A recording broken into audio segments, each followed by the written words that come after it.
Welcome to my YouTube channel. आज जो हम +1 अकाउंट का और बीकॉम फर्स्ट ईयर का अकाउंटिंग का जो टॉपिक कर रहे हैं वो बहुत ही इंपॉर्टेंट टॉपिक है, not only for examination purpose बल्कि रियल लाइफ में इस जो आपका आज का टॉपिक है उसका बहुत अधिक महत्व है। किसी भी कार्यालय में काम करने वाले कर्मचारी या किसी भी विभाग में कोई भी डिपार्टमेंट हो उसमें कैश बुक का जो है वो इतना अधिक महत्व है कि जिसकी जो है अगर है कहा जाए कि जितनी भी हम बुक्स करते हैं उनमें सबसे इंपॉर्टेंट बुक जो मानी जाती है वो कैश बुक मानी जाती है। ऐसा क्यों कहा जाता है? क्योंकि कैश बुक एक प्रकार की ऐसी पुस्तक होती है जिसमें केवल मात्र कोई एक ट्रांजेक्शन का लेखा जोखा नहीं किया था, बल्कि हर एक वो ट्रांजेक्शन जो एक ना एक दिन कैश में कन्वर्ट होती है उसका लेखा जोखा जो है कैश बुक में किया जाता है। क्योंकि आप सभी जानते हैं कि उधार की मदे भी एक ना एक दिन जो क्रेडिट की ट्रांजेक्शन होती हैं वो एक ना एक दिन जो है वो कैश में कन्वर्ट होती हैं, इसलिए जो है वो कैश बुक का बहुत अधिक महत्व है। आप सभी जानते हैं कि cash book is books of original entry. Books of original entry में जो पहली बुक का नाम आपको बताया था वो कैश बुक बताया था, क्योंकि इसमें है cash book, purchase book. Books of original entry में cash book, purchase book, sale book, purchase return book, bill receiver book, bills payable book और जर्नल प्रॉपर। इस प्रकार से बहुत सारी पुस्तकें जो है वो बुक्स ऑफ ओरिजिनल एंट्री में आती है। तो सबसे पहली बात आती है कि what do mean by cash book. Cash book एक प्रकार की ऐसी पुस्तक होती है, cash book is that book in which all cash transaction are recorded. तो एक प्रकार की ऐसी पुस्तक जिसमें नगद व्यवहारों का लेखा जो भी आता है उसको आप कैश बुक की संज्ञा देते हैं। Cash book is a real account. Real account का रूल है, कैश अकाउंट जो अपने आप में रियल अकाउंट है, कैश बुक भी जो रियल अकाउंट है। Debit what comes in and credit what goes out का रूल इसके अंदर लागू होता है।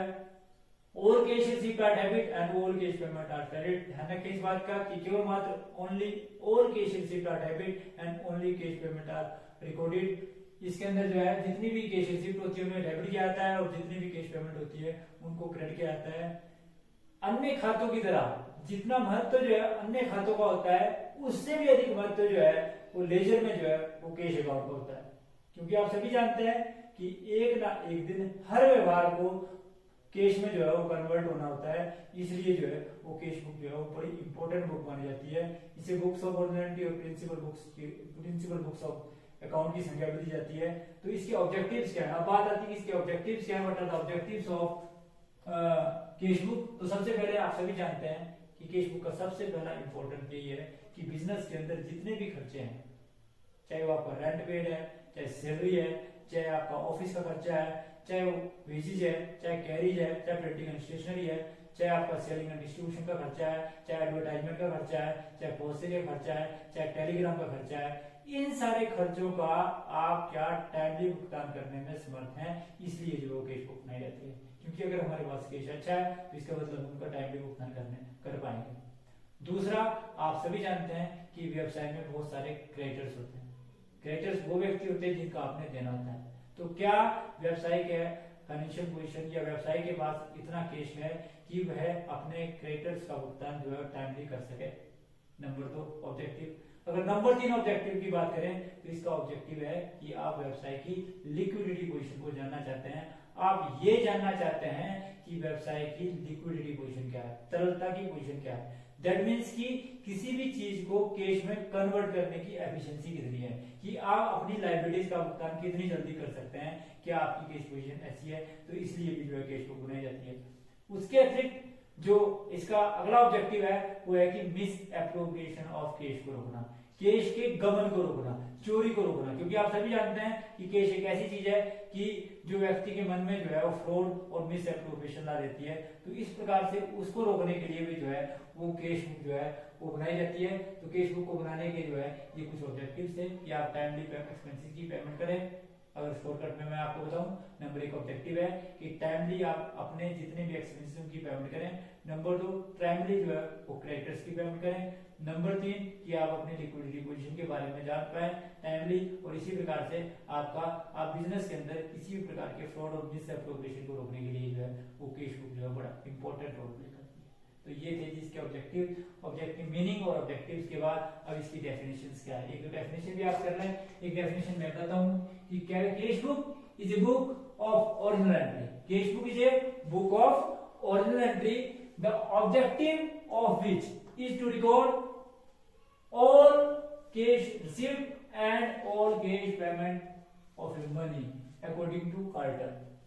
कार्टर के अनुसार ये कहा जाता है कि cash book books of ordinal entry है और इसका ऑब्जेक्टिव है कि सारे ट्रांजैक्शन को रिकॉर्ड करना, चाहे वो all cash received and all cash payment जिसकी कोई मनी वैल्यू होती है, जिसका कोई कैश में वैल्यू होती है, उस सारे को रिकॉर्ड करना जो है वो क्या कहलाता है, वो कैश बुक कहलाती है. तो ये चीजें आपकी डेफिनेशन, जो आपको एक डेफिनेशन भी आपको इसकी याद कर लेनी चाहिए. उसके बाद अब बात आती है कि अब क्वेश्चन कई बार ये पूछा जाता है कि आप कई बार 2 नंबर का क्वेश्चन आता है कि is cash book is a subsidiary books, books of original entry और प्रिंसिपल बुक्स ऑफ अकाउंट. अर्थात क्वेश्चन पूछा जाता है कि is cash book is a subsidiary books और प्रिंसिपल बुक्स ऑफ अकाउंट. क्या जो आपकी कैश बुक है वो लेखी की प्रारंभिक पुस्तक है या फिर प्रधान वही है?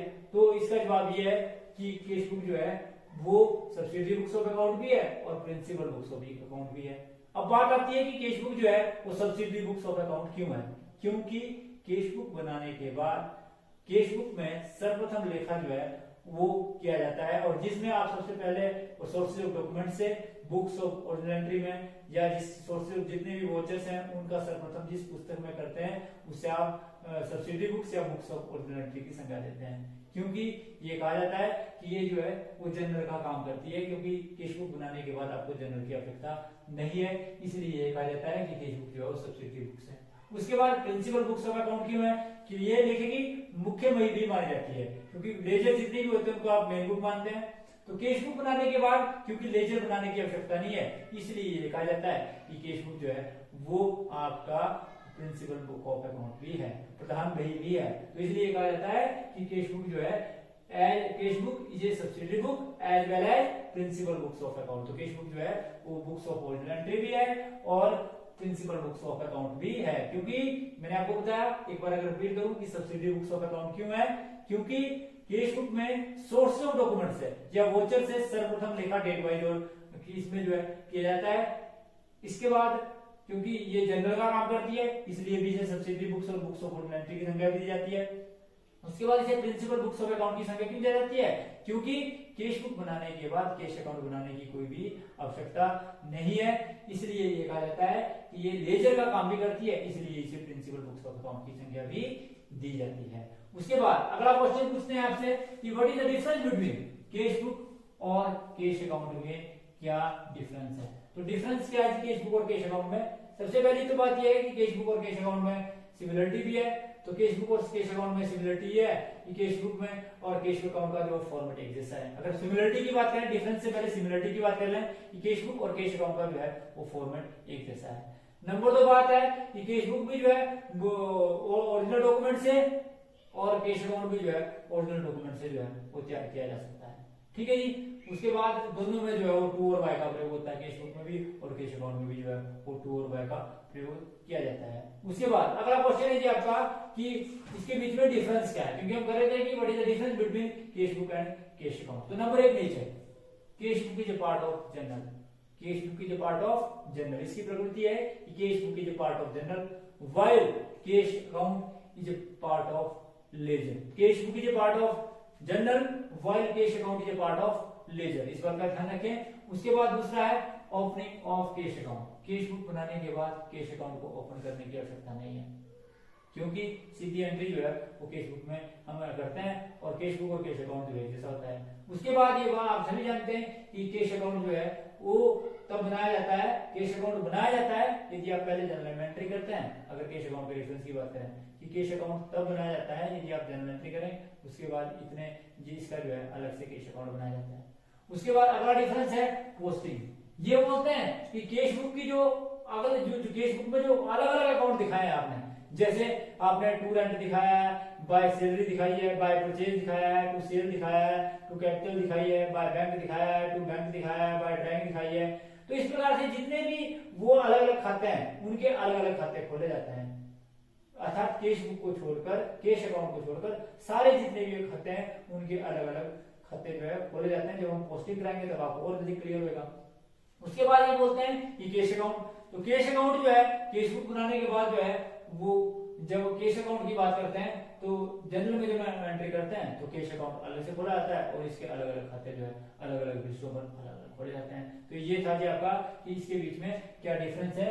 इसका डिफरेंस है नेचर ओपनिंग ऑफ कैश और पोस्टिंग। उसके बाद अब अगला क्वेश्चन है कि cash book as a journal and डिलीज। ये कैश बुक कई बार इस क्वेश्चन के स्थान पर ना ये जो मैंने आपको पहले बताया कि कैश बुक ये सब्सिडरी बुक्स और प्रिंसिपल बुक्स ऑफ अकाउंट के स्थान पर क्या पूछा जाता है कि cash book is a general और एंड ए लेजर, कि कैश बुक जो है वो जनरल है और एक लेजर है। तो कैश बुक जो है वो जनरल भी है। क्यों है कैश बुक जनरल? मैंने जैसे आपको बताया क्योंकि जनरल में भी जो एंट्री करते हैं आप वो डेट वाइज और क्रोनोलॉजिकल ऑर्डर में करते हैं, दूसरा सोर्स ऑफ डॉक्यूमेंट से और वोचर से करते हैं। इसी प्रकार से जो आपका कैश बुक है उसमें भी डेट वाइज और क्रोनोलॉजिकल ऑर्डर यानी सीरियल नंबर वाइज करते हैं, और दूसरा आप जो है इसमें जो एंट्री करते हैं वो भी आप जो है वो सिस्टमेटिक ढंग से, अर्थात सिंपल सी बात है कि आप कैश बुक में जो भी एंट्री करते हैं वो आपकी डेट वाइज और सीरियल नंबर वाइज ही की जाती है जो जनरल की तरह होती है, और वो ओरिजिनल डॉक्यूमेंट्स के आधार पर की जाती है, अर्थात वोचर और सोर्स ऑफ डॉक्यूमेंट्स के आधार पर ही की जाती है। उसके बाद तो ये बोलते हैं इसलिए कैश बुक जो है वो जनरल का काम भी करती है। उसके बाद कैश बुक में जो लेजर, क्योंकि आपको बताया था अभी मैंने कि कैश बुक बनाने के बाद ना आपको कैश अकाउंट बनाने की आवश्यकता नहीं है, क्योंकि कैश बुक अपने आप में कैश अकाउंट का जो है वो कार्य पूरा कर देती है। तो इसलिए ये कहा जाता है कि कैश बुक जो है एक लेजर भी है, क्योंकि ये लेजर का काम कर देती है, क्योंकि कैश बुक बनाने के बाद आपको कैश अकाउंट बनाने की आवश्यकता नहीं है। तो इस क्वेश्चन का जवाब ये था कि कैश बुक एक जनरल भी है और एक लेजर भी है। Cash book is a journal and ledger both. तो इस प्रकार से ये कहा जाता है। उसके बाद what are the similarity between cash book and journal. Cash book और जनरल में क्या सिमिलरिटी है? नंबर एक सिमिलरिटी है कि ये फर्स्ट टाइम ट्रांजैक्शन जो है वो जनरल के वो ओरिजिनल डॉक्यूमेंट के आधार पर, अर्थात वोचर और सोर्स डॉक्यूमेंट्स के आधार पर जनरल में भी फर्स्ट टाइम एंट्री करते हैं और कैश बुक में भी जो है फर्स्ट टाइम एंट्री करते हैं। तो इसलिए ये कहा जाता है कि दोनों जो है फर्स्ट टाइम जो एंट्री जो है वो कैश बुक में और जनरल में डायरेक्ट की जाती है, सोर्स ऑफ डॉक्यूमेंट से और वोचर से। उसके बाद अगला जो है वो डेट वाइज। मैंने अभी आपको बताया कि दूसरी सिमिलरिटी है कि कैश बुक और जो आपका जनरल है इसमें जो एंट्री की जाती है वो डेट वाइज और क्रोनोलॉजिकल ऑर्डर अर्थात सीरियल नंबर में की जाती है, चाहे वो कैश बुक हो और चाहे वो जनरल हो। ये नहीं है कि 10 तारीख की एंट्री बाद में की और 1 तारीख की एंट्री, 1 तारीख की एंट्री 10 तारीख की एंट्री जो आपने बाद में की और अर्थात और 30 तारीख की एंट्री पहले कर दी। तो इसका मतलब ये है कि 1 तारीख की एंट्री 1 तारीख को, फिर 2 की, फिर 3 की, फिर 4 की, फिर 5 की, फिर 6 की, फिर 7 की, फिर 8 की। इस प्रकार से जो है वो सीक्वेंस में सीरियल नंबर वाइज 1 2 3 4 5 6 जितनी ट्रांजैक्शन है या डेट वाइज जो है 1 अगस्त 2 अगस्त 3 अगस्त 4 अगस्त 5 अगस्त, इस प्रकार से जो है वो सीरियल नंबर वाइज जो है और डेट वाइज जो है वो एंट्री की जाती है, चाहे वो कैश बुक है या चाहे वो आपका जनरल है। उसके बाद लेजर फोलियो। आप जब फॉर्मेट देखेंगे तो अभी आपने क्योंकि जनरल एंट्री तो आपने कर ली, आपने देखा कि पहला कॉलम डेट का, फिर पर्टिकुलर का, फिर लेजर फोलियो और फिर डेबिट अमाउंट और फिर क्रेडिट अमाउंट। इसी प्रकार से कैश बुक में भी लेजर फोलियो का कॉलम होता है, डेट, पर्टिकुलर, लेजर फोलियो और फिर डेबिट अमाउंट और फिर वही date, particular, journal folio, ledger folio और अमाउंट। तो इस प्रकार से ये कहा जाता है कि दोनों में जो है वो लेजर फोलियो का कॉलम होता है। उसके बाद पोस्टिंग। आप सभी जानते हैं कि पोस्टिंग जो है वो दोनों में, कैश बुक में भी और जनरल में भी, जो कैश अकाउंट के अतिरिक्त जो अन्य अकाउंट होते हैं उनकी सबकी जो है लेजर पोस्टिंग करते हैं, अर्थात सब में जो है कैश बुक में भी लेजर बनाते हैं और जनरल में भी लेजर बनाते हैं। ये दोनों की जो है वो सिमिलरिटी थी। उसके बाद है कि what is the similarity between cash book and ledger, कि कैश बुक और लेजर के बीच में क्या समानताएं हैं, कि what is the similarity between cash book and ledger, कि कैश बुक और लेजर के बीच में क्या समानता है। तो नंबर एक समानता है इसका फॉर्मेट। दोनों का फॉर्मेट जो है ऐसा एक जैसा है। ये दोनों का फॉर्मेट जो है वो टी आकार का है। Left hand side is called debit side, right hand side is called credit side. पहला कॉलम डेट का, फिर पर्टिकुलर का, फिर लेजर फोलियो, फिर डेबिट अमाउंट इन रुपीज। इसी प्रकार से डेट, पर्टिकुलर, लेजर फोलियो और क्रेडिट अमाउंट इन रुपीज। अर्थात दोनों का फॉर्मेट जो है वो एक जैसा है, चाहे आपकी लेजर की बात करें और चाहे कैश बुक की बात करें। उसके बाद टू और बाय, दोनों में जो है वो टू और बाय का प्रयोग किया जाता है। अगर आप बात करें कैश बुक की, चाहे आप लेजर की बात करें, तो कैश बुक में भी जो है टू का और बाय का प्रयोग किया जाता है और लेजर में भी टू, डेबिट साइड में टू शब्द का प्रयोग और क्रेडिट साइड में बाय शब्द का प्रयोग। इसी प्रकार से लेजर में भी डेबिट साइड में टू शब्द का प्रयोग और क्रेडिट साइड में बाय शब्द का प्रयोग किया जाता है। तो ये था जी आपका कि इसका टू और बाय का प्रयोग। उसके बाद no need for opening cash account, ये कहा जाता है कि कैश बुक में कैश बुक बनाने के बाद जो है आपको कैश अकाउंट बनाने की आवश्यकता नहीं है, क्योंकि कैश बुक जो है वो जनरल और लेजर दोनों का काम कर देता है। इसका मतलब है कि कैश बुक और नो नीड फॉर, जब आप कैश बुक बनाते हैं तो कैश अकाउंट बनाने की आपको आवश्यकता नहीं है, बल्कि वो लेजर का अपने आप में ही कार्य कर देता है। इसका मतलब है ये भी इसके बीच में सिमिलरिटी है। उसके बाद बोथ द बुक्स बैलेंस, ये बोलते हैं कि दोनों के जो है बैलेंस निकाले जाते हैं अंत में, कैश बुक का भी और कैश अकाउंट का भी, ये लेजर का भी अंत में बैलेंस निकाला जाता है। जितने भी लेजर होते हैं उनके अलग अलग बैलेंस निकालते हैं। इसी प्रकार से कैश बुक का भी बैलेंस निकाला जाता है कि वर्ष के अंत में कैश की पोजीशन क्या है, इस बात को जानने के लिए जो है वो कैश बुक का जो है वो बैलेंस निकाला जाता है। उसके बाद अगला क्वेश्चन है कि cash book always show debit balance, क्या cash book always show debit balance? बड़ा इंपॉर्टेंट क्वेश्चन है कि cash book always show debit balance. Cash book का हमेशा डेबिट साइड का टोटल क्रेडिट साइड के टोटल से ज्यादा होता है। जब भी कभी आप कैश बुक बनाएंगे, ध्यान रखें आप जब भी कभी आप कैश बुक बनाएंगे तो सबसे पहले तो ऊपर लिखेंगे आप सेंटर में कैश बुक, ठीक है जी, तो आप सभी जानते हैं। उसके बाद line of demarcation, left hand side debit side और राइट हैंड साइड जो है वो क्रेडिट साइड शब्द का प्रयोग किया जाएगा। पहला कॉलम जो आपका डेट का होगा, फिर आपका पर्टिकुलर का होगा, फिर ये इसी प्रकार से लेजर फोलियो का होगा, फिर डेबिट अमाउंट इन रुपीज, और फिर इसी प्रकार से इस साइड भी डेट का, पर्टिकुलर का और लेजर फोलियो और फिर क्रेडिट अमाउंट इन रुपीज। इस प्रकार से जो इसका फॉर्मेट होगा। मैंने आपको बताया कि cash book always show debit balance, cash book का हमेशा जो है वो डेबिट बैलेंस होता है। इसका मतलब क्या हुआ कि कैश बुक का हमेशा डेबिट साइड का टोटल जो है वो क्रेडिट साइड के टोटल से ज्यादा होगा। इसका टोटल हमेशा जो है वो क्रेडिट साइड के टोटल से ज्यादा होगा। डेबिट साइड के लेफ्ट हैंड साइड का टोटल जो है वो क्रेडिट साइड के टोटल से ज्यादा होगा। अर्थात इस बात से आप इस बात का अनुमान भी लगा सकते हैं कि आपकी जेब में हमेशा कुछ या तो कुछ ना कुछ पैसे होंगे या आपके पास कुछ नहीं होगा। इसका मतलब क्या कि आपकी जेब में -3 रुपया, -2 रुपया, -1 रुपया नहीं हो सकता, -1, -2, -3 ऐसे नहीं हो सकता। इसलिए ये कहा जाता है कि cash book always show debit balance, की कैश बुक की जितनी भी रिसीप्ट होती है उससे ज्यादा हम पेमेंट कर नहीं सकते। हम ये नहीं बोल सकते किसी को कि हमने आपको 20 रुपए दिए, लो जी 30 रुपए दे दिए हमने आपको, ऐसा नहीं हो सकता। तो कैश बुक का जो है हमेशा डेबिट साइड का टोटल जो है वो क्रेडिट साइड के टोटल से ज्यादा आता है। तो cash book always show debit balance, cash book हमेशा जो है वो डेबिट करने से बढ़ती है। अर्थात कैश बुक का हमेशा डेबिट साइड का टोटल जो है वो क्रेडिट साइड के टोटल से ज्यादा आता है। तो इस प्रकार से आपने देखा कि cash book always show debit balance, की कैश बुक का हमेशा जो है वो डेबिट साइड का टोटल जो है वो क्रेडिट साइड के टोटल से ज्यादा आता है। ध्यान रखें इस बात का। मैंने आपको बताया था कि बड़ा इंपॉर्टेंट टॉपिक है, जब आप इसका प्रैक्टिकल इंप्लीमेंटेशन करेंगे तब आपको और ज्यादा जो है वो बड़े ध्यान से समझने की जरूरत है। अगले वीडियो में जो है इसके प्रैक्टिकल भी स्टार्ट होंगे, चाहे वो सिंपल कॉलम कैश बुक के स्टार्ट होंगे, फिर 2 कॉलम कैश बुक के होंगे, फिर आपके 3 कॉलम के, फिर पेटी कैश बुक के। किस प्रकार से प्रैक्टिकल को प्रैक्टिकल इंप्लीमेंटेशन दी जाती है, दैट इज वेरी इंपॉर्टेंट। तो ध्यान रखें इस बात का कि जब भी आप कैश बुक करेंगे तो ध्यान रखें कि all cash receipt are debit and all cash payment are credit. इस प्रकार से लेखा पुस्तकों में इसकी एंट्री करेंगे और लेखा पुस्तकों में इसको दिखाया जाएगा कि जितनी भी रिसीप्ट होती है उनको डेबिट साइड दिखाया जाता है और जितनी भी पेमेंट होती है उनको क्रेडिट साइड दिखाया जाता है। और कैश बुक का ऑलवेज का डेबिट साइड का टोटल जो है वो क्रेडिट साइड के टोटल से ज्यादा आता है। Thanks for watching the video. Please like, subscribe my channel.